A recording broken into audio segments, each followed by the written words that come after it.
Quiero tratar un tema en esta noche que tiene que ver con la serie que venimos desarrollando, que se llama Cristianismo Práctico. En esta serie hemos venido desarrollando temas que tienen que ver con la vida diaria, con nuestro diario vivir, asuntos que luego estamos experimentando y que en algunas ocasiones no sabemos qué hacer, pero que eso no nos exime de la responsabilidad que tenemos como cristianos. ¿Cuántos saben que Jesús vendrá por segunda vez? Y si usted no lo sabía, le invito a que abra su Biblia en Segunda de Pedro capítulo 3.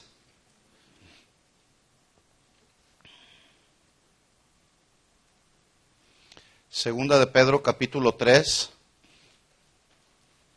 Esto es solamente un versículo que quiero usar para introducir el mensaje. Y son versículos que el apóstol Pedro está escribiendo, pero que nos advierten, no llevan como propósito infundir temor, pero sí llevan como propósito infundir una palabra de advertencia. Y en 2 de Pedro capítulo 3, versículo 8, el apóstol Pedro escribe lo siguiente, ¿lo tiene ahí? 2 de Pedro 3, 8 dice: Mas, oh amados, no ignoréis esto, que para con el Señor un día es como 1000 años, y 1000 años como un día. El Señor no retarda su promesa, según algunos la tienen por tardanza, sino que es paciente para con nosotros, no queriendo que ninguno perezca, sino que todos procedan al arrepentimiento. Versículo 10.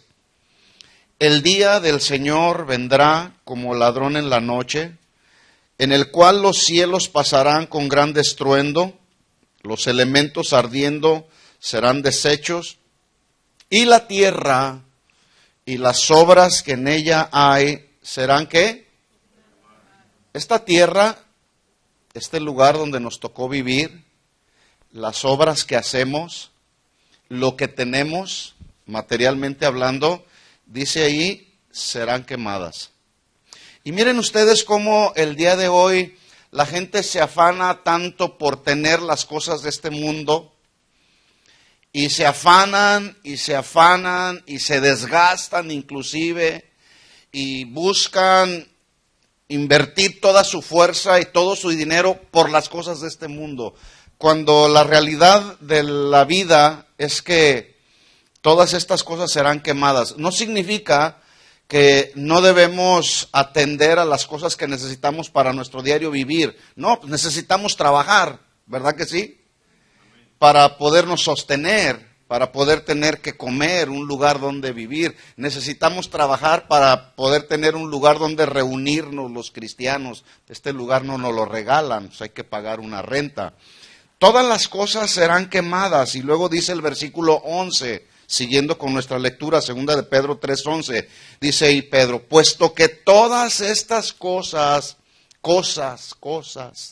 han de ser deshechas, ¿cómo no debéis vosotros andar, estilo de vida, en santa y piadosa manera de vivir? Solamente quiero recordarle que la palabra piedad se traduce todo aquello que hacemos que lleva como propósito agradar a Dios y cumplir con la voluntad de Dios. Esa es una vida piadosa, una vida que busca agradar a Dios en todo lo que hacemos. Entonces dice San Pedro ahí: ¿cómo no debéis vosotros andar en santa, una vida consagrada, y piadosa manera de vivir, agradando a Dios en todo, esperando, versículo 12, y apresurándoos para la venida del día de Dios, en el cual los cielos encendiéndose serán deshechos y los elementos siendo quemados se fundirán? Alguien habla acerca de estos versículos que la realidad es que todo esto sucederá a través de una tercera guerra mundial, que según en la Biblia es una guerra que se conoce como la guerra del Armagedón o la lucha del Armagedón, la última y gran lucha antes de la venida de Jesús, donde Todo esto tendrá que ver con una bomba atómica con mucho mayor potencia que la bomba atómica que fue lanzada por allá hace años en Hiroshima y Nagasaki. Bueno, los que conocen de la escatología hablan de que todo esto será deshecho a través de una bomba atómica. Las cosas encendiéndose serán deshechas, los elementos siendo quemados se fundirán. Pero insisto, estos versículos no llevan como propósito infundir temor, sino más bien son versículos que deben infundir en nosotros una advertencia. ¿Para qué? Para vivir una vida santa y piadosa delante del Señor. ¿Estamos de acuerdo en eso? Bueno, ese no es el mensaje. Ahora vamos a entrar al mensaje. Porque el título de este mensaje tiene que ver justamente con una vida santa, una vida piadosa, una vida que agrada a Dios, ¿sí? Y como cristianos tenemos esa responsabilidad de cuidar cada una de las áreas de nuestra vida, nuestros pensamientos, nuestras palabras, nuestra conducta. De eso se trata la vida cristiana. Y el tema que yo voy a tratar esta noche se llama la concupiscencia del hombre. Si a usted le gusta anotar, póngale este título a este mensaje, la concupiscencia del hombre. Santiago capítulo 1, versículo 13, vamos ahí, por favor.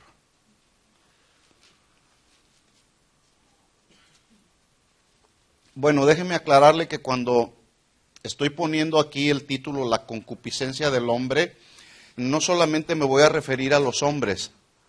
Cuando hablamos de hombres se refiere al género humano, que incluye a la mujer, al hombre y a la mujer. Entonces, la concupiscencia del ser humano, podemos también llamarlo así. Santiago capítulo 1, versículo 13, dice lo siguiente. ¿Estamos ahí?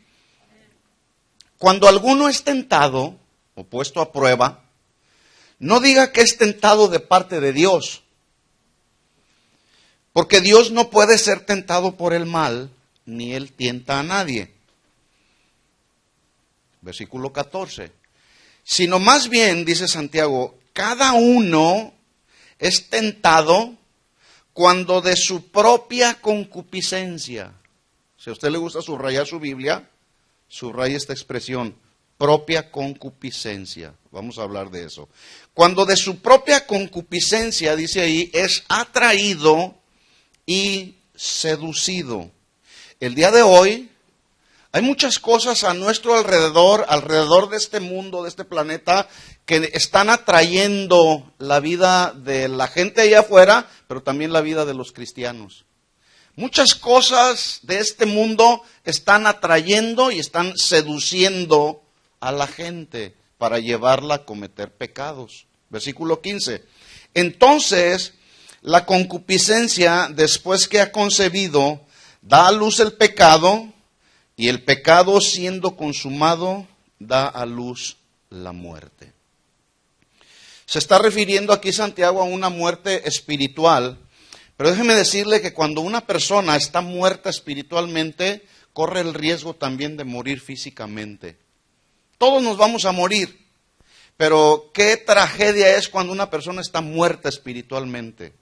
Entonces, la concupiscencia después que concibe da a luz el pecado y el pecado siendo consumado da a luz la muerte. Dice la Biblia que la paga del pecado es muerte.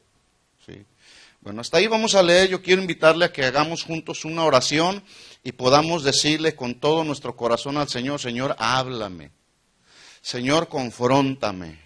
Señor, habla lo más profundo de nuestro corazón. Le invito a que cierre sus ojos y que juntos podamos pedirle esto al Señor. Señor, en el nombre de Jesús, te damos gracias en esta noche. Gracias por la oportunidad que nos das de estar en tu casa, reunirnos en tu nombre para alabarte, para adorarte. Pero también, Señor, te damos gracias porque nos das la oportunidad de reunirnos para aprender de ti, ser alimentados e instruidos con tu palabra, Señor. Pedimos en el nombre de Jesús que nos hables y nos hables al corazón, Señor. Tú has preparado nuestro corazón, Señor, para depositar ahí la semilla de tu palabra.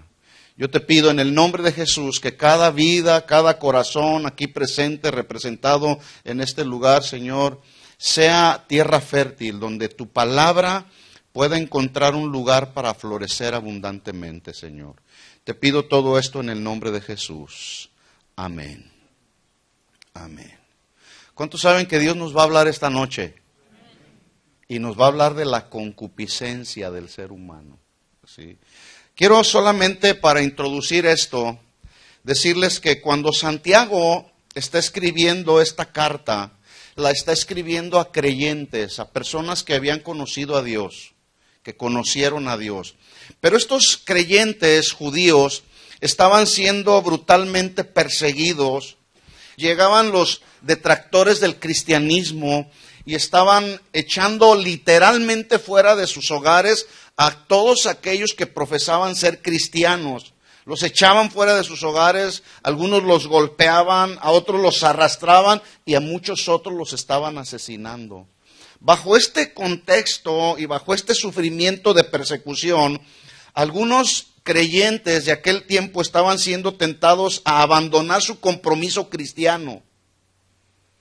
Pero Santiago les escribe ahí para animarlos, pero también para confrontarlos, que no permitieran que la naturaleza humana o la concupiscencia propia los arrastrara a los pecados de la carne. Ahora, esta carta es muy interesante porque tiene, vuelvo a repetir, tiene mucho que ver con nuestra vida cristiana, con las cosas que usted y yo vivimos cada día, con nuestra naturaleza humana, con aquellas cosas que están aquí en nuestra carne y que nos tratan de atraer y seducir al pecado. Es importante entender que entre tanto sigamos en este cuerpo que aún no ha sido glorificado, seguiremos manteniendo luchas con nuestra carne, luchas contra el pecado. ¿Alguno ya no lucha contra el pecado? ¿Alguno ya no peca? Bueno, seguiremos, este es un proceso que seguirá toda la vida hasta que no estemos con el Señor y seamos glorificados allá. ¿Por qué es esto?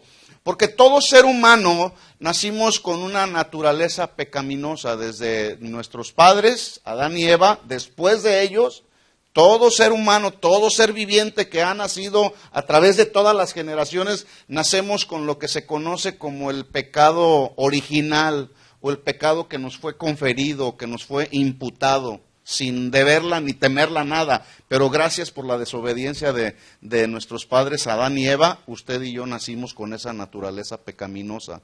Pero cuando venimos a los caminos del Señor, dice la Biblia que gracias al sacrificio de Jesús en la cruz del Calvario, usted y yo fuimos redimidos. Él pagó el precio por nuestros pecados. ¿Cuánto le dan gracias a Jesús por su sacrificio? Sin embargo, entonces, aún a pesar de que sabemos que nacimos con esa naturaleza pecaminosa, no debemos entender esto como una licencia para continuar pecando. Porque luego de repente yo me he encontrado con personas que se dicen cristianos que dicen, bueno, pues es que nací con una naturaleza pecaminosa, caigo en el pecado, sí.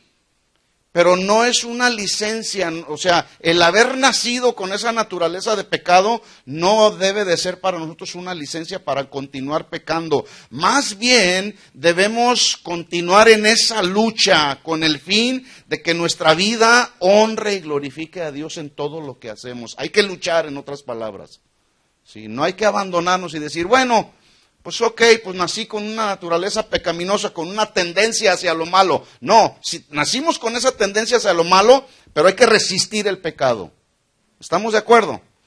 Pablo dijo en Romanos 7:24, se lo leo rápidamente, él dijo, miserable de mí, ¿quién me librará de este cuerpo de muerte? Mire cómo Pablo, siendo un hombre que conocía a Dios, él estaba en una lucha, establecía una lucha con su naturaleza carnal, pero él no se abandonó y no dijo, bueno, pues como nací con una naturaleza pecaminosa, pues miserable de mí. No, él establecía una lucha en Romanos 7:24, pero también en 1 Corintios 9:26, si le da vuelta a su Biblia ahí, vamos a 1 Corintios 9:26.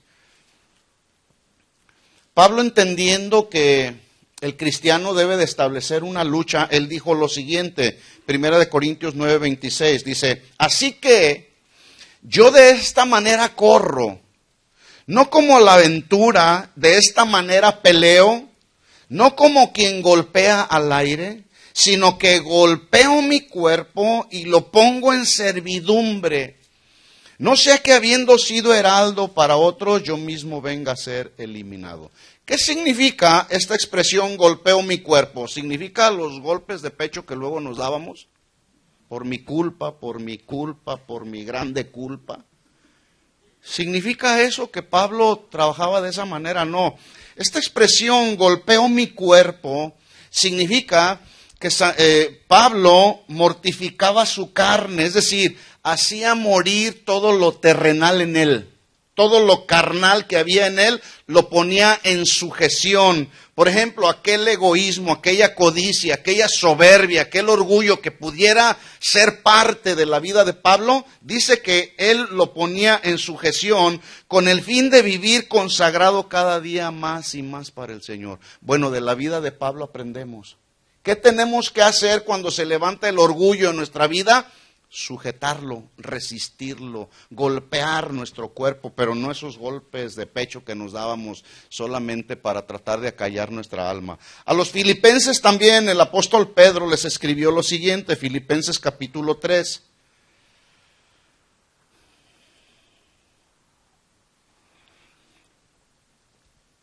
Filipenses capítulo 3, versículo 12.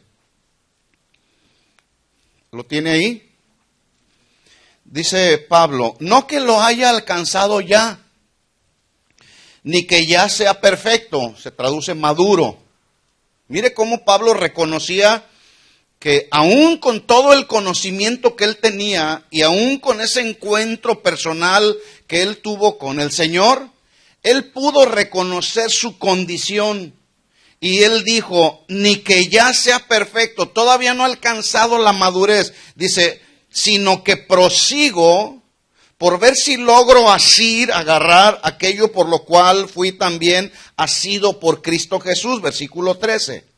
Hermanos, yo mismo no pretendo haberlo ya alcanzado, pero una cosa hago, olvidándome ciertamente de lo que queda atrás. ¿Cuántos se olvidaron de su vida pasada ya?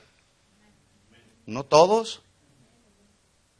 Dice Pablo en 2 de Corintios 5:17, de modo que si alguno está en Cristo, nueva criatura. Las cosas viejas, ¿qué?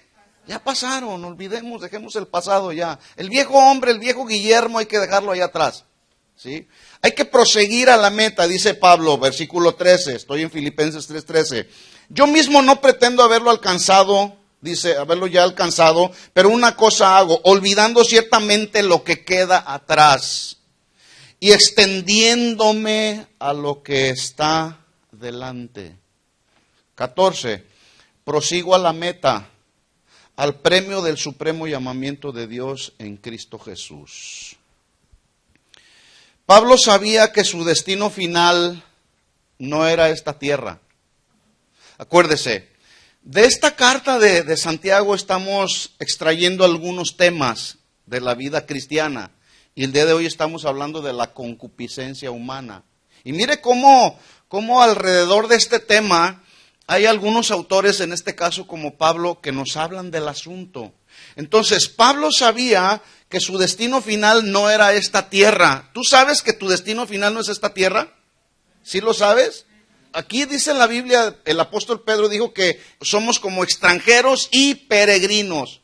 Es decir, nuestra ciudadanía no es este planeta, por lo menos la mía, no sé la suya. ¿Sí? Entonces, él tenía bien entendido y bien claro que su destino final era el cielo por toda la eternidad con el Señor. Por eso él decía, él tenía una meta, y esa meta era llegar a tener cada día la semejanza de Jesús aquí en la tierra. Por eso él dice ahí, prosigo a la meta. ¿Cuál meta? Número 1, llegar a tener cada día la semejanza de Jesús aquí en la tierra. Y de él aprendemos, de Pablo aprendemos. Y nosotros debemos tener como meta también en nuestra vida cristiana parecernos cada vez más a Jesús. Y que la gente que nos rodea pueda ver que te pareces cada día más a Jesús. Y me estoy refiriendo al carácter de Jesús. ¿Cómo era el carácter de Jesús? Manso, humilde, perdonador. A eso se refiere. Entonces él tenía la meta de cada día adquirir la semejanza de Jesús aquí en la tierra. Y luego dice, obtener el premio. ¿Cuál era ese premio? Alcanzar la semejanza de Jesús allá en el cielo. Y luego dice, en el supremo llamamiento de Dios. ¿Cuál era ese supremo llamamiento de Dios? Que él pudiera ser llamado para estar en la presencia del Señor por toda la eternidad. Y él lo recibió y al final de sus días él dijo, he acabado la carrera. ¿Sí?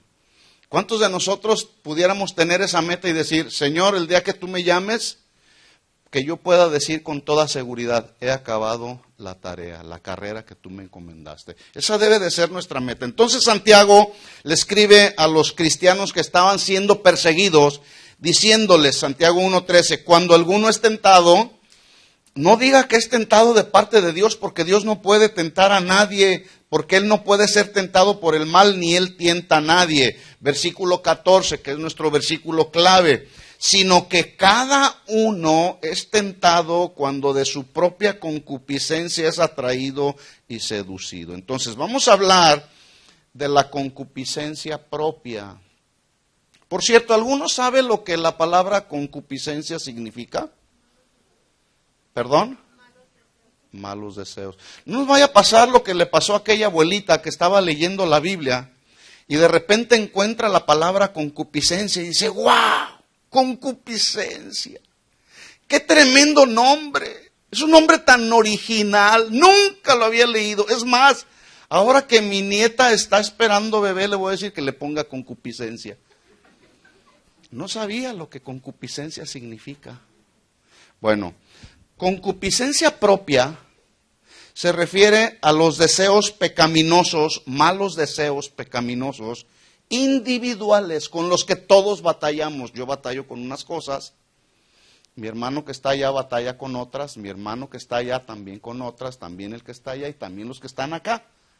Concupiscencia propia, deseos pecaminosos individuales, propios de cada persona, cosas con las cuales todos los días necesitamos estar en una lucha, cosas que están ahí en nuestra alma, que brotan del alma humana, de los deseos meramente humanos, donde la carne pretende ser satisfecha. Eso es concupiscencia propia. Por ejemplo, vamos a ver algunos ejemplos. Comer de una manera desmedida, ¿será concupiscencia propia? O sea, hay que comer, ¿no es cierto? ¿Cuántos comen? Pero comer de una manera excesiva, que raya ya en la gula, eso es justamente ya una concupiscencia de la carne, que se llama gula precisamente, un pecado de la carne, que ya come desmedidamente, ¿verdad?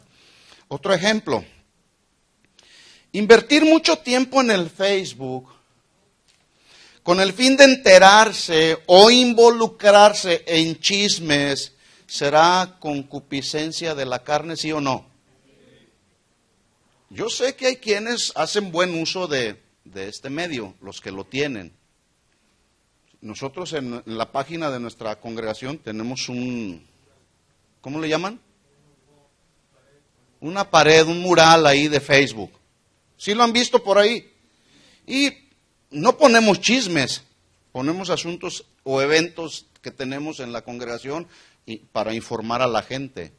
Pero déjeme decirle, hay quienes invierten más tiempo metidos en el Facebook que orando o leyendo la Biblia. Por eso sus vidas cristianas son una vida cristiana llena de pura carnalidad. Porque en lugar de alimentarse de lo espiritual, se están alimentando de los asuntos de la carne. Y eso ya raya en lo carnal precisamente. Y peor aún, cuando la intención que tienen para meterse a estos murales o perfiles o como le llaman, lo hacen con la finalidad de querer saber qué está pasando con la gente de alrededor, el chisme. Y déjenme decirle que Salomón en Proverbios 18:8, él dijo, las palabras del chismoso son como bocados suaves y penetran hasta las entrañas. Este mismo proverbio en otra versión dice, los chismes son bocados exquisitos que le gustan a la gente porque llegan a lo más profundo de las entrañas del ser humano. Otra versión dice, las palabras del chismoso son como bocados deliciosos que penetran hasta el fondo de las entrañas.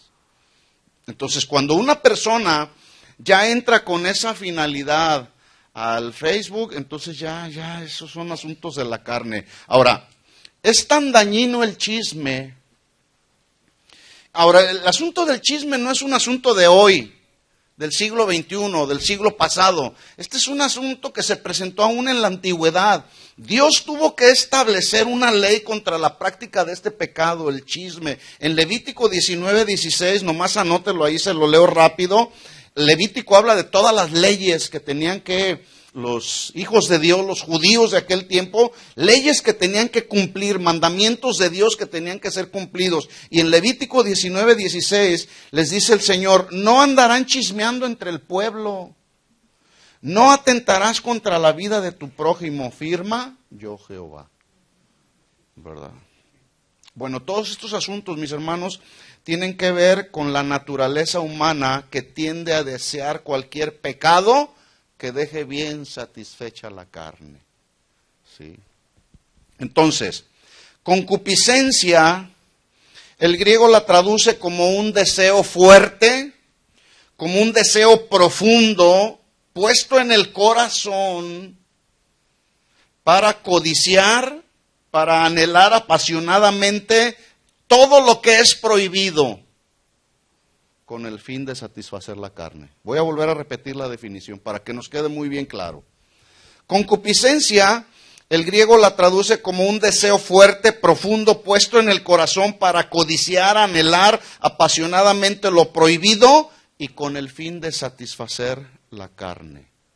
Así que, hermanos, este mensaje lleva como propósito advertirnos, pero también hacer un llamado a que busquemos cada día la manifestación o la expresión de una vida cristiana que le dé honra y le dé gloria a Dios. ¿Estamos de acuerdo en eso? Para que este propósito se cumpla en un buen nivel en nuestra vida cristiana, pues necesitamos luchar, necesitamos tratar cada día con la concupiscencia propia, es decir, todos aquellos deseos pecaminosos individuales que cada uno de nosotros tenemos. Y mire lo que Pablo escribió acerca de la vida que agrada a Dios en 1 de Tesalonicenses capítulo 4. Vamos ahí.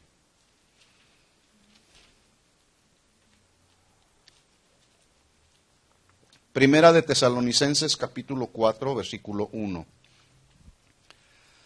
La vida que agrada a Dios. ¿Cuántos desean agradar a Dios con su vida? Todos. Por eso estamos aquí.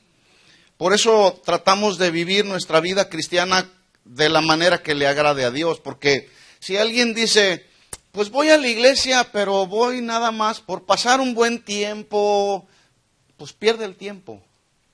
Venimos a la iglesia a ser instruidos en nuestra vida diaria para agradar a Dios en todo lo que hacemos saliendo de este lugar. ¿Estamos de acuerdo? Dice 1 Tesalonicenses capítulo 4, versículo 1, dice, por lo demás, hermanos, os rogamos y exhortamos en el Señor Jesús, que de la manera que aprendisteis de nosotros como os conviene conduciros y agradar a Dios, así abundéis más y más. No dice solamente abunda, sino dice, así abundéis más y más, es decir, si abundas, que haya sobreabundancia, más y más, versículo 2, porque ya sabéis qué instrucciones os dimos por el Señor Jesús, pues la voluntad de Dios es vuestra santificación. ¿Alguien sabe lo que significa la palabra santificación? Apartarse cada día. ¿Qué más? Guardarse para Dios. ¿Qué más? Vivir una vida de pureza delante de Dios cada día. Habla de purificación diaria. Entonces dice Pablo, la voluntad de Dios es que vivas en pureza diaria. Traducido. En una vida de pureza constante y continua y que os apartéis de fornicación. Cuando yo estaba leyendo este versículo 3, yo me pregunté, ¿por qué Pablo le dice a los cristianos, a los hermanos de aquel tiempo, por qué les dice que se apartaran de la fornicación? En aquel tiempo, en la sociedad de aquel tiempo, la fornicación era un pecado muy común, que en la sociedad de aquel tiempo era tan común el pecado que ya la gente no lo consideraba como un pecado. Era tan común como muchos pecados que el día de hoy está la gente practicando, que dicen, todos lo hacen, ¿qué tiene de malo? El problema es que ese pecado de fornicación se estaba metiendo a la iglesia. Por eso Pablo les escribe, ya saben ustedes que la voluntad de Dios es vuestra santificación y que se aparten de fornicación. Hoy sigue sucediendo lo mismo.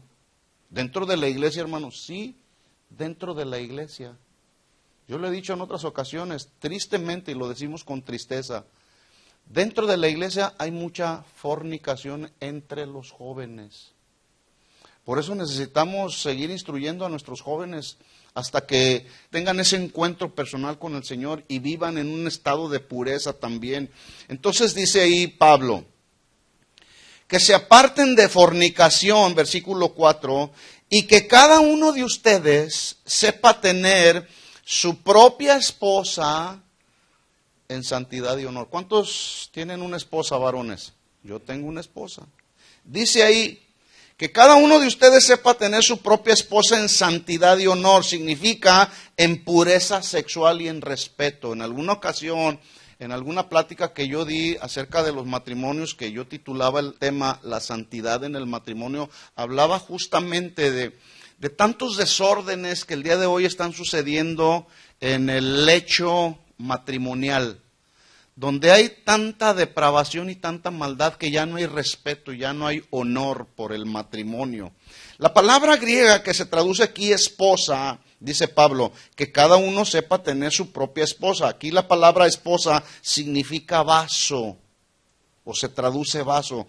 Por lo general se ofrecen dos interpretaciones al respecto. Número uno, que cada uno sepa tener su esposa, su vaso, en santidad y honor. Primera de Pedro 3:7 dice, dando honor a la mujer, ¿cómo? ¿A vaso qué? Muy frágil. Ahí está la primera traducción. Esposa se traduce vaso frágil. En segundo lugar, la segunda traducción de esposa, que significa vaso, se refiere también al cuerpo.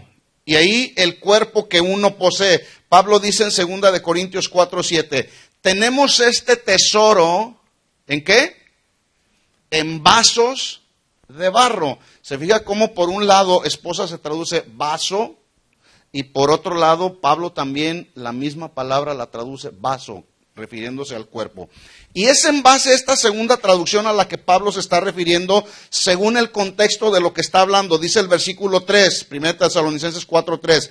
La voluntad de Dios es vuestra santificación, que se aparten de fornicación, que cada uno de ustedes sepa tener su propio vaso, su propio cuerpo en santidad y honor. Es decir, este cuerpo, hermanos, aunque estamos luchando con la naturaleza carnal, necesitamos mantenerlo consagrado. Esta carne va a buscar satisfacerse. Y mucha de esa satisfacción de la carne tiene que ver a veces con pecados sexuales. Por eso hay que someter la carne. Que cada uno, dice Pablo, ahí sepa tener su propio vaso, su propio cuerpo en santidad y honor. Y habla de pureza sexual. Que nuestra vida cristiana, en lo que se refiere a la sexualidad, la mantengamos en pureza y en honor. ¿Cuántos hoy viven inconformes acerca de cómo Dios los creó? A tal punto que deshonran su propio cuerpo, haciéndose cirugías, algunos se aumentan, otros se quitan, otros se ponen aquí, se ponen allá por todos lados del cuerpo, porque no están conformes como Dios los creó. En Romanos 1:24 Pablo dijo, por lo cual también Dios los entregó a la inmundicia en las concupiscencias del corazón, de modo que deshonraron entre sí sus propios cuerpos. Es decir, no estoy conforme como Dios me creó. Dios creó hombre y mujer, varón y hembra los creó Dios, ¿sí o no? No creó varón y varón. Sin embargo, algunos dicen, nací siendo varón, ¿cómo dice el dicho ahí? Atrapado en el cuerpo de una mujer. Algo así más o menos dicen. Pero lo único que está sucediendo es que se han entregado a la inmundicia en la concupiscencia del corazón, deshonrando sus propios cuerpos. Soy hombre, me voy a conducir como hombre, porque así Dios me creó en su soberanía y en su perfecta voluntad. Entonces dice Pablo, que cada uno de vosotros sepa tener su propio cuerpo en santidad y honor. Y luego dice el versículo 5, 1 Tesalonicenses 4:5, no en pasión de concupiscencia, como los gentiles que no conocen a Dios. Los que no conocen a Dios, usted sabe cómo se conducen, pero no conocen a Dios. Pero los que conocemos de Dios, necesitamos conducirnos como le agrada a Dios. ¿Estamos de acuerdo? Dice Pablo ahí, no en pasión de concupiscencia como los gentiles que no conocen a Dios. La palabra pasión, el griego la traduce como un deseo. Y el deseo tiene dos caras, el lado A y el lado B. ¿Cuáles son estas dos caras? El deseo bueno, pero también el deseo malo. Hay buenos deseos, pero también hay malos deseos. Hay pasiones que son buenas, pero hay pasiones que son muy malas. Por ejemplo, hay quienes son muy apasionados por Dios, pero hay quienes son muy apasionados por el fútbol. Hay quienes son muy apasionados por Dios, pero hay quienes son muy apasionados al grado de rayar en un afán por el trabajo. Se apasionan tanto por el trabajo que se olvidan de la esposa y de los hijos, ¿verdad? Entonces, hay pasiones buenas y hay pasiones malas. Por ejemplo, el deseo malo habla de que la concupiscencia, como un deseo malo, atrae y seduce y empuja a la persona hacia los deseos malos. ¿Qué? La concupiscencia. Por el otro lado, el Espíritu Santo que mora en nosotros como cristianos nos atrae, nos seduce y nos empuja hacia los deseos buenos, los deseos que agradan a Dios. ¿Cuántos tienen al Espíritu Santo morando en ustedes? El Espíritu Santo no te va a seducir y atraer a las cosas malas, ¿no? Nos va a llevar a las cosas que agradan a Dios. Dice Romanos 1:26, por esto Dios los entregó a pasiones vergonzosas, malas, pues aún sus mujeres cambiaron el uso natural por el que es contra naturaleza, y de igual modo también los hombres, dejando el uso natural de la mujer, se encendieron en la lascivia unos con otros, cometiendo hechos vergonzosos hombres con hombres y recibiendo en sí mismos la retribución debida a su extravío. Seguimos leyendo ahí en 1 Tesalonicenses 4:6. ¿Estamos ahí? Dice entonces Pablo, no en pasión de concupiscencias como los gentiles que no conocen a Dios, que ninguno agravie ni engañe en nada a su hermano, porque el Señor es vengador de todo esto. ¿Qué significa la palabra vengador? El Señor es vengador. ¿Que el Señor es como nosotros? Que el Señor dice, me la hiciste, me la vas a pagar, con una acción vengativa. ¿Así es el Señor? No. Aquí significa, porque el Señor es vengador de todo esto, significa que Él es justo de todo lo que hace.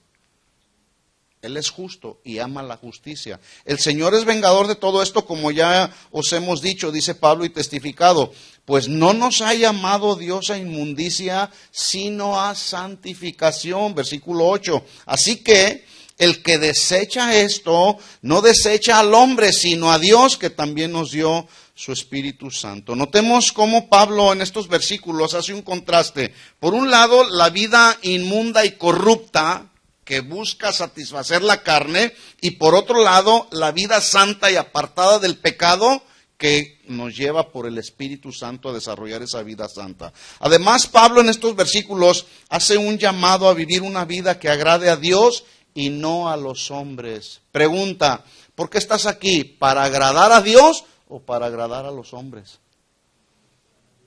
Cada quien se responde, cada quien sabe. Pero yo me he encontrado el día de hoy que hoy parece que muchos cristianos estamos más interesados en agradar a los hombres antes que a Dios. Espero no sea el caso de alguno de ustedes. Estamos a veces más interesados en tener una buena opinión de los hombres antes que tener una buena opinión de Dios. Muchos cristianos el día de hoy les interesa más vivir en una vida de reputación ante los hombres que en una vida de santificación delante de Dios. Y así no funciona la cosa. Dice Santiago en el capítulo 1, versículo 21, Santiago 1, 21. Dice, por lo cual, desechando toda inmundicia y abundancia de malicia. Vaya ahí a Santiago 1:21. Desechando toda inmundicia, todo lo malo, todo lo que no le agrada a Dios, todo lo que tiene que ver con la carne, hay que desecharlo, toda inmundicia, y luego agrega una expresión diciendo, y toda abundancia de malicia. Notemos que no habla solo de malicia, sino de una abundancia de malicia. Y aquí esta expresión abundancia de malicia significa la abundancia de maldad con la que tenemos que luchar cada día. Hay maldad en nuestro corazón, pero hay que luchar cada día con ella. Hay perversidad, dice, abundancia de perversidad, de rencor, resentimiento, alevosía, ventaja con la que se hace algo y que lleva el propósito de dañar a algo. Dice ahí Santiago, y desechen la abundancia de malicia. Por lo cual, desechando toda inmundicia y abundancia de malicia, luego agrega diciendo, recibid con mansedumbre la palabra implantada. Es decir, que cuando estás siendo expuesto a la palabra de Dios cuando es predicada en su contexto real y verdadero y explicándolo de manera expositiva, esa palabra que es implantada significa la palabra que es injertada en el corazón de los creyentes. De nada nos sirve escuchar mensaje tras mensaje si no hacemos nada. Dice Santiago más adelante, pero sed hacedores de la palabra y no tan solamente oidores, engañándoos a vosotros mismos. ¿Qué eres? ¿Solamente oidor o oidor y hacedor de la palabra? Porque el que es oidor y no hacedor de la palabra, ¿qué dice la Biblia? Se engaña. Otra versión de este versículo, Santiago 1:21, dice, por esto despóngense de toda inmundicia y de la maldad que tanto abunda, para que puedan recibir con humildad la palabra sembrada en sus corazones, la cual tiene el poder para salvar el alma. 22, no se contenten solamente con escuchar la palabra, pues así se engañan a ustedes mismos. Más bien, llévenla en cada momento a la práctica. Entonces, ¿qué pasa cuando solamente somos oidores y no hacedores? Nos engañamos a nosotros mismos. Y cuando alguien es oidor y oidor de muchos mensajes, pero no hace nada, está perdiendo el tiempo. Y en lugar de reaccionar en el espíritu cuando viene algún problema, reaccionamos en la carne. Por eso estamos hablando de este tema, la concupiscencia del hombre. Quien oye y no hace, se engaña y corre el riesgo de reaccionar en la carne. Entonces dijimos, concupiscencia es un deseo fuerte y profundo puesto en el corazón para codiciar, anhelar apasionadamente lo prohibido con el fin de satisfacer la carne. Pregunta, ¿el adulterio será una concupiscencia de la carne? Obvio. ¿Sí? Cuando la palabra de Dios es clara, Jesús dijo, Mateo 5:27, oísteis que fue dicho, no cometerás adulterio, pero yo os digo, dice Jesús, que cualquiera que mira a una mujer para codiciarla, ya adulteró con ella en su corazón. Y habla de un mirar. Por lo tanto, la pregunta sería, cuando tú ves algo, ¿con qué intención lo ves? Porque a veces no podemos evitar ver a nuestro alrededor. El asunto es la intención del corazón. Jesús dice, yo digo que cualquiera que mira a una mujer para codiciarla, ya adulteró con ella en su corazón. Entonces, el adulterio, hermanos, es una concupiscencia, un pecado de la carne. Y el día de hoy hay quienes están practicando este pecado, pero como algo tan común dentro de la iglesia. Pregunta, ¿la murmuración será una concupiscencia de la carne? ¿Sí o no? Sí. Ahora, yo les dije al principio, hermanos, que este tema tiene que ver con los asuntos de la vida diaria. Y a veces cuando menos pensamos, ya nos encontramos murmurando y hablando de uno, de otro. Y la murmuración es una concupiscencia de la carne, es decir, es un deseo, un anhelo del corazón de hablar de otro con la motivación de dañar. Hay que hablar unos de otros, hay que orar unos por otros, pero Pablo oraba por los colosenses y les decía, ruego a Dios que haya en ustedes sabiduría, pero también inteligencia espiritual. Esa era la oración de Pablo a los colosenses. La pregunta es, cuando tú oras por alguien, ¿qué oras? ¿Fulmínalo, Señor? ¿Llévatelo ya, Señor? No. Entonces, la murmuración es una concupiscencia de la carne con la cual necesitamos batallar, mis hermanos. Luchar hasta que sea sujetada. El odio y el resentimiento anidado en el corazón de alguna persona, ¿será una concupiscencia de la carne, sí o no? Sí. Odio, resentimiento, deseos de no perdonar. La persona se amarga, la persona se resiente, ¿todo por qué? Por no perdonar, y lucha toda la vida. Y es muy fácil encontrar y ver a una persona que está amargada. Cuando una persona está amargada, ¿de qué cree usted que va a hablar la persona? De sus amarguras. Y estos son asuntos de la carne con los cuales tenemos que batallar. Que no venga resentimiento, que no venga amargura al corazón, que vivamos quieta y reposadamente en la presencia del Señor. El pensar mal de otros, de otro o de otros, ¿será una concupiscencia de la carne, sí o no? Sí. Luego de repente nos encontramos, es que yo pienso que el hermano se me hace que no es espiritual. Mira nomás, ni siquiera trae Biblia. ¿Cómo sabes? Es que yo pienso, pues no pienses. No pienses. Es que yo pienso que el hermano, una ocasión había un hermano que estaba con nosotros en la congregación y pues estaba la alabanza y la adoración y diario estaba así. Diario estaba así. Y luego de repente hubo alguien que me dijo, yo pienso que el hermano no es cristiano porque ni siquiera adora a Dios. Bueno, ¿y por qué lo piensas? Pues es que yo pienso, pues no pienses. Porque ¿qué? Para adorar a Dios hay formas y maneras para adorar a Dios. Hay expresiones que hacemos con nuestro cuerpo. Adorando a Dios, levantando nuestras manos, por ejemplo. Pero la verdadera adoración, hermanos, es aquella donde el corazón está rendido totalmente a Dios. Esa es la verdadera adoración.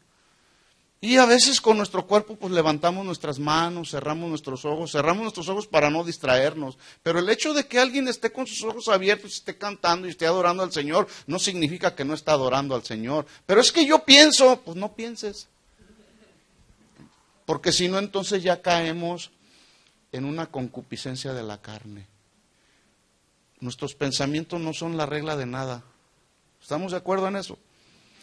Déjeme decirle que yo estoy convencido de que muchos de los problemas que suceden en las familias, muchos de los problemas que suceden en los trabajos, muchos de los problemas que suceden dentro de las congregaciones son causadas por la concupiscencia propia, la concupiscencia de la carne. Es decir, los deseos malos de la carne. Porque luego de repente nos queremos justificar. De repente nos queremos defender o queremos reclamar nuestros derechos. ¿Cuáles derechos? ¿Cuáles derechos? Hay que servir a Dios. Hay que agradar a Dios en todo lo que hacemos. Mire lo que dijo Pedro en su primera carta en el capítulo 2, versículo 11. Primera de Pedro 2, 11.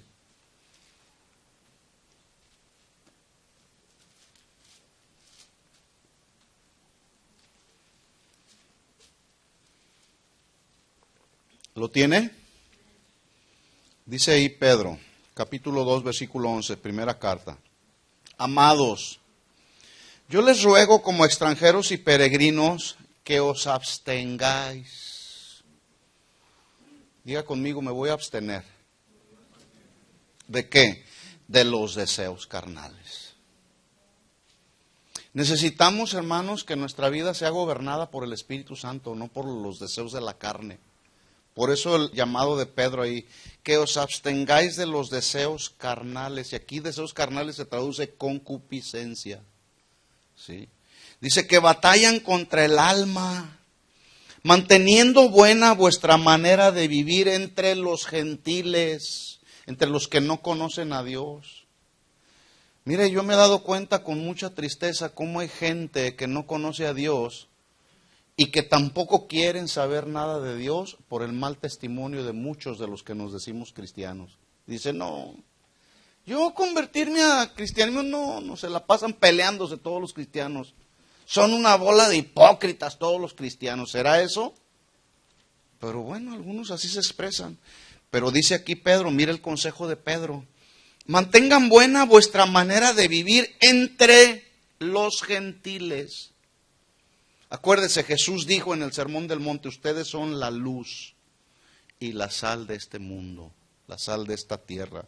Dice, para que en lo que murmuran de vosotros como de malhechores, glorifiquen a Dios en el día de la visitación al considerar vuestras buenas obras.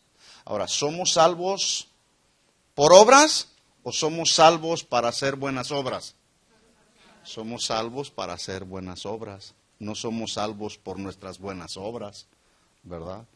Otra traducción más literal de estos versículos dice Pedro, manténganse alejados de los deseos de la carne para poder ejercer una influencia piadosa para con los del mundo, para que la gloria sea de Dios y no de los hombres. Entonces la pregunta sería, bueno, yo ya soy cristiano, ya soy una nueva criatura, ya nací de nuevo, ¿por qué sigo pecando?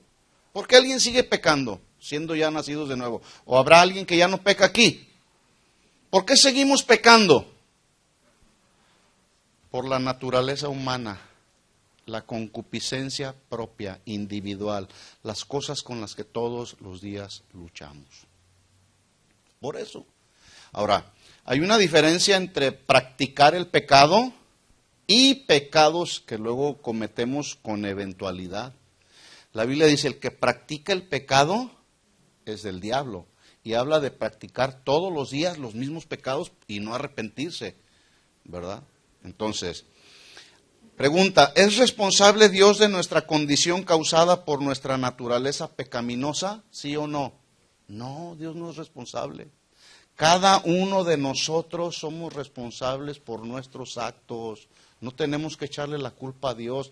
Dice la Biblia que Él no nos dejará ser tentados más allá de lo que podamos soportar o resistir. Además, Santiago en el versículo 13 que leímos al principio dice, cuando alguno es tentado, no diga que es tentado de parte de Dios, porque Dios no puede ser tentado por el mal, ni Él tienta a nadie, sino que cada uno es tentado cuando de su propia concupiscencia es atraído y seducido por el pecado. Vamos a ver algunos efectos muy generales que provocan la concupiscencia. La concupiscencia propia, número 1, hace que lo malo, lo pecaminoso, nos sea más atractivo que lo justo. ¿Sí? Por ejemplo, hay quienes luego dicen, tengo derecho a ser feliz aún con la persona que amo, sin importar que sea una persona del mismo sexo. Tengo derecho a ser feliz. ¿Será eso? Bueno, entre la gente del mundo así se maneja. Pero tal vez alguno pregunte, ¿es que eso no puede suceder dentro de la iglesia? Pues sí sucede. Sí sucede. Hace algunos meses atrás llegó una familia a nuestra congregación, yo les pregunté, ¿y por qué salieron de su congregación? Bueno, pues es que se desató un escándalo en la iglesia. Resulta que la esposa del pastor de la iglesia se fue con otra, no se fue con otro, se fue con otra. Es que el pecado se hace más atractivo que lo que es justo, lo que es verdadero, y se pone como atractivo. ¿Sí? Más adelante vamos a ver qué fue lo que sucedió con Eva cuando vio el fruto prohibido. Es que lo prohibido, hermanos, se muestra como lo más atractivo a la vista del ser humano. Pero cuando estamos sometidos y controlados por el Espíritu Santo, entonces podemos controlar la carne, porque el Espíritu Santo nos gobierna. Entonces, algunos dicen, pues es que no creo que sea tan malo robarme esto, robarme aquello. Pues ahí en la empresa donde yo trabajo tienen mucho, sí, pero el robo es robo, poquito, mediano o pequeño, es mucho, sí. Pero es que no es tan malo ser adúltero, fornicario, estafador, pues todos lo hacen. Bueno, sí, todos lo hacen, pero son pecados de la carne. Y a veces todo esto se presenta dentro de la iglesia. Por eso yo les decía al principio, cuando leíamos ahí en segunda de Pedro capítulo 3. ¿Cómo no debéis, puesto que todas estas cosas han de ser desechas, cómo no debéis vosotros andar en santa y piadosa manera de vivir? Todo esto se va a acabar. El día del Señor vendrá y vendrá como ladrón en la noche. Y usted y yo necesitamos estar preparados. ¿Cuántos quieren estar con el Señor? Llegar, a lo que decía Pablo, a la meta, a recibir el supremo llamamiento de Dios en Cristo Jesús, que es estar en la presencia del Señor por toda la eternidad. ¿Cuántos quieren estar en ese llamado? Bueno, aquí sacamos nuestro boletito. Viviendo santa y piadosa manera de vivir como le agrada a Dios. La concupiscencia propia, en segundo lugar, hace que lo inmoral, todo lo que tiene que ver con inmoralidad, la concupiscencia propia hace que la inmoralidad sea más atractiva que la pureza moral. ¿Sí? Ahora en las escuelas, por ejemplo, se le propone a los jóvenes que usen el condón para prevenir embarazos no deseados, para prevenir enfermedades, en lugar de enseñarles abstinencia sexual o pureza sexual. Les ponen ahí como atractiva, no le hace que tengas tus experiencias, ¿verdad? Pero prevente, cuídate, usa el condón, ¿sí? La concupiscencia propia, en tercer lugar, hace que las cosas del mundo, todas las cosas del mundo, puedan ser más atractivas que las cosas de Dios. Por eso el día de hoy a la gente, si se le ofrece trabajar, horas extras, dicen, pues mejor me voy a trabajar que en lugar de ir a servir a Dios o agradar a Dios estando ahí en la casa de Dios. Ahora se buscan más las cosas del mundo que buscar las cosas del reino de Dios. Cuando Jesús dijo en Mateo 6:31, versículos que todos conocemos: no se afanen pues diciendo qué comeremos o qué beberemos o qué vestiremos, porque los gentiles buscan todas estas cosas, pero vuestro Padre Celestial sabe que tenéis necesidad de todas estas cosas. Él sabe de tus necesidades, ¿sí o no? Sí, Él conoce todo de nosotros. Y como Él sabe cuáles son nuestras necesidades, Él nos dice, busca primeramente el reino de Dios y su justicia, y todas estas cosas te serán añadidas. Entonces no podemos culpar a Dios, tampoco podemos culpar a la gente que nos rodea de la concupiscencia propia, de lo individual, las cosas con las que estamos batallando. Cada uno de nosotros somos responsables de las consecuencias por causa de la concupiscencia individual. El problema no está afuera con lo que nos rodea, sino dentro del corazón. Jesús dijo, porque lo que sale de la boca del hombre, del corazón sale. Y esto es lo que contamina al hombre, porque del corazón salen, y narra una lista, los malos pensamientos. ¿De dónde salen? Los homicidios. ¿De dónde salen? Del corazón. Los adulterios. ¿De dónde salen? Del corazón. Las fornicaciones, los hurtos, los falsos testimonios, las blasfemias salen de dentro del corazón. Entonces la pregunta sería, ¿cómo está nuestro corazón? Jeremías dijo, engañoso es el corazón más que todas las cosas y perverso. ¿Quién lo conocerá? La respuesta está, yo Jehová, que escudriño la mente, que pruebo el corazón para dar a cada uno según su camino, según el fruto de sus obras. ¿Cómo está tu corazón? ¿Está bien tu corazón? ¿O hay cosas ahí que necesitamos rendirle al Señor?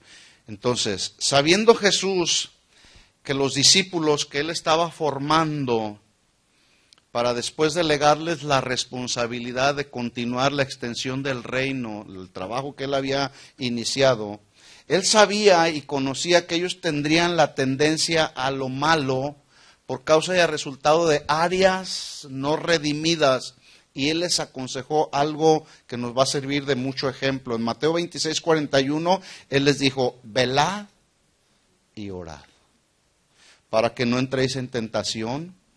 El espíritu a la verdad está dispuesto, pero la carne es débil.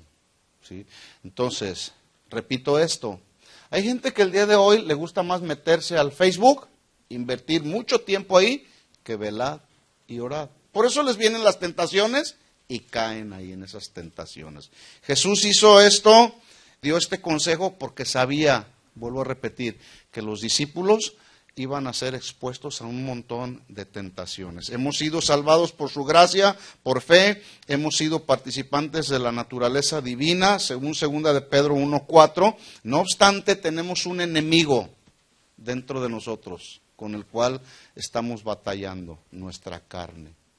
Por eso Pablo le dijo a Timoteo, cuídate de ti mismo, ¿sí? Entonces, estamos en una etapa donde el Señor nos va perfeccionando, donde Él va santificando nuestra vida, nos va separando cada día más del pecado para vivir cada vez más cerca del Señor. Esta es una obra progresiva de Dios en nuestra vida que nos hace cada día libres del pecado, pero más semejantes a Jesús. Eso es entonces vivir una vida en santificación, libre de la concupiscencia propia. Y cuando uno tiene su propia concupiscencia, todos seremos vulnerables a ella. Por eso hay que resistirla estando más bien llenos con el Espíritu Santo. Y el meollo del asunto, hermanos, no es la concupiscencia misma, sino cómo reaccionamos cuando esos deseos de la carne nos tratan de seducir, atraer, a satisfacer los deseos de la carne. Ese es el punto, ¿sí?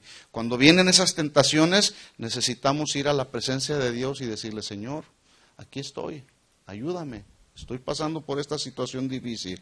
Entonces, termino con esto, recordando los versículos que leímos al principio, Santiago 1:13 al 16. Cuando alguno es tentado, no diga que es tentado de parte de Dios, porque Dios no puede ser tentado por el mal, ni Él tienta a nadie, sino que cada uno es tentado cuando de su propia concupiscencia es atraído y seducido. Versículo 15. Entonces la concupiscencia, después que ha concebido, da a luz el pecado, y el pecado, siendo consumado, da a luz la muerte. 16, dice Santiago, amados hermanos míos, no erréis. Esto no debe de ser así.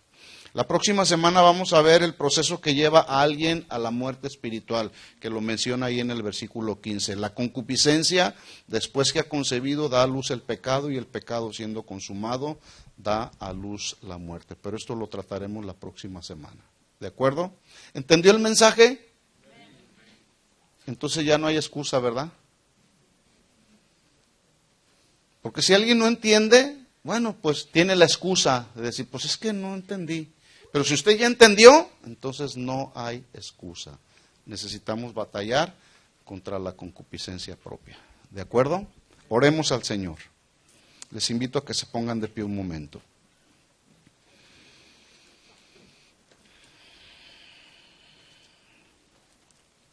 Quiero pedirte que cierres tus ojos por un momento y que pienses de una manera personal, individual, en tu vida misma, que hagas una evaluación de tu vida misma, de tu vida personal. No digas, este mensaje fue para aquel que no vino, ¿por qué no vino? No, este mensaje fue para mí y fue para ti, ¿verdad? Y pidamos al Señor que Él nos libre de cualquier atracción, cualquier seducción a lo malo, cualquier mal deseo. Cierra tus ojos y dile al Señor, Señor, aquí está mi vida delante de ti. Sabemos, Señor, que en el proceso de santificación en el cual hemos entrado después de que hicimos nuestra decisión por Cristo, en ese proceso de santificación, Señor, hay luchas constantes, continuas, contra los deseos de nuestra propia naturaleza, de nuestra propia concupiscencia, de lo malo que hay ahí, Señor. Pero queremos establecernos en esa lucha. Pero, Señor, solos no podemos. Necesitamos el poder de tu fuerza. Por eso Pablo dijo, fortaleceos en el Señor y en el poder de su fuerza. Y aquí estamos, Señor. Queremos que tú nos fortalezcas cada día, Señor. Queremos tomar fuerza espiritual de ti, Señor, para que cuando vengan esos deseos que nos atraen, que nos seducen, esos malos deseos, Señor, tu Espíritu Santo siempre nos conduzca a agradarte a ti, Señor. Ayúdanos. Es nuestro deseo honrarte a ti, Señor, cada día. Que nuestra vida te dé honra, te dé gloria, Señor. Que cada día, Señor, podamos ser mejores, podamos ser cada vez más a la semejanza de Cristo Jesús, Señor. Para que el día que tú regreses por tu iglesia, Señor, podamos ser aquellos hombres, mujeres que podamos alcanzar ese llamamiento, Señor, supremo llamamiento en Cristo Jesús, morar por toda la eternidad en tu presencia, Señor. Ayúdanos, mientras estamos en esta tierra, mientras estamos en este cuerpo carnal, Señor, en esta naturaleza, ayúdanos a resistir toda tentación, bien establecidos en tu palabra, Señor. Separados de ti nada podemos hacer. Tú eres la vid verdadera, nosotros somos los pámpanos, las ramas, Señor. Y que esa savia de tu presencia, de tu Espíritu Santo en nosotros nos inunde, nos llene cada día, Señor. En el nombre de Jesús. Oremos unos por otros. Yo te pido que te acerques por ahí con alguno de tus hermanos que tienes por ahí a tu lado. Pon tu mano ahí sobre él y dile: Señor, guarda la vida de mi hermano, guarda la vida de mi hermana, guarda la vida de mi hijo, guarda la vida de mi hija, Señor. Oremos unos por otros y dile al Señor: Señor, en tus manos encomiendo la vida de mi hermana, la vida de mi hermano. Te pido, Señor, que nos guardes del peligro, de la maldad de este mundo. Que podamos guardarnos aún de nosotros mismos. Cuídate de ti mismo, le dijo Pablo a Timoteo. Nuestro máximo y peor enemigo somos en muchas ocasiones nosotros mismos, Señor. Ayúdanos a guardar, Señor, nuestra vida en santidad, Padre. En el nombre de Jesús. Sigue perfeccionando tu obra en nosotros. Sigue perfeccionando tu obra en la vida de mi hermano que está aquí, Señor. En el nombre de Jesús. Y que cada día, Señor, nuestra vida te honre y te dé gloria, Señor. Te pedimos todo esto en el nombre de Jesús. Amén.